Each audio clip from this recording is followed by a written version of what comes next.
जादुई सिंड्रेला का लहंगा और सैंडल। बहुत समय पहले की बात है। एक गांव में सिंड्रेला नाम की एक लड़की रहती थी। सिंड्रेला देखने में बहुत ही खूबसूरत थी। उसके लंबे लंबे बाल थे। सिंड्रेला दिखने में कोई परी से कम नहीं थी। लेकिन सिंड्रेला के सुंदरता पर ग्रहण तब लग गया जब उसकी माँ उसे छोड़कर चली गई। उसके बाद उसके पिता ने दूसरी शादी कर ली। उसकी सौतेली माँ और उसकी सौतेली बहन अंजलि उसकी खूबसूरती को देखकर बहुत ही जलती थी। ए लड़की, अब तू यहाँ नहीं रहेगी और इस तरह के कपड़े भी नहीं पहनेगी। पर माँ, मैं घर में नहीं रहूंगी तो कहाँ रहूंगी? और मैं तो सब दिन से इसी तरह के कपड़े पहनती हूँ क्योंकि ये तो मेरे कपड़े हैं। और हाँ, अब तू घर के बाहर गाय के साथ गौशाला में रहेगी और घर का सारा झाड़ू पोछा तुम ही करेगी। हाँ, और तेरे ऐश के जिंदगी खत्म। और तू घर की नौकरानी है और खुद को राजकुमारी समझने की गलती नहीं करना, समझ गई? ठीक है माँ। सिंड्रेला अपने बहुत अच्छे कपड़े को उतार कर एक फटी पुरानी कपड़े पहनकर गायों के साथ गौशाला में रहने चली जाती है। सिंड्रेला की सौतेली माँ और उसकी बहन अंजलि उस पे खूब अत्याचार करती थी और घर का सारा काम करवाती रहती थी और उसे रात में गौशाला में बंद कर देती थी।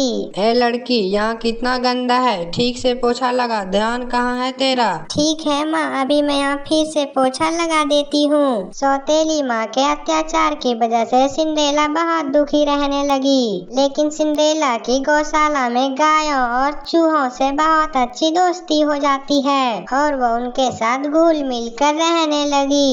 ऐसे ही दिन बीत रहे थे, तभी उसी राज्य में राजकुमार द्वारा एक घोषणा करवाई गई। सुनो सुनो सुनो भाइयों एवं बहनों, सुनो। अगले हफ्ते महल में एक सभा का आयोजन किया गया है जिसमें सभी लड़कियों को आना है। अंजलि ने जैसे ही ये बात सुनी, वह भागते हुए जाकर अपनी माँ को ये बात बताती है। तुम चिंता मत करो बेटी, सभा में सबसे ज्यादा सुंदर तुम ही दिखोगी। चलो, तुम्हारे लिए लहंगे और सैंडल भी तो लाने हैं। हाँ माँ, चलो फिर तो पार्लर भी जाना है। तभी सिंड्रेला गेट पर खड़ी होकर ये सब बातें सुनकर दुखी हो गई थी और अंजलि सभा में जाने के लिए बहुत जोर शोर से तैयारी में जुटी हुई थी। और अब अंजलि के लहंगे भी सिलकर आ चुके थे।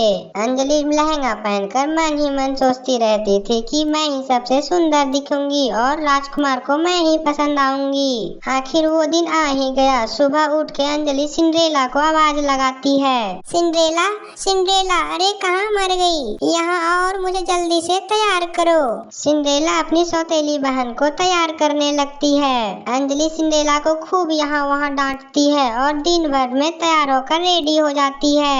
हा, ओ हो, मेरी बेटी तो आज किसी परी से कम नहीं लग रही है, किसी का नजर न लग जाए। तभी सिंड्रेला थोड़ी हिम्मत करके अपनी सौतेली माँ से कहती है, माँ मैं भी सभा में जा सकती हूँ क्या तुम? हाँ माँ, मैं भी जाऊंगी क्योंकि मैं भी गांव की युवा लड़कियाँ हूँ। सिंड्रेला की बात सुनकर दोनों माँ बेटी खूब जोर जोर से हंसने लगती है। शकल देखी है अपनी? राजकुमार को राजकुमारी चाहिए, नौकरानी नहीं। तुम तो नौकरानी से कम नहीं दिख रही हो।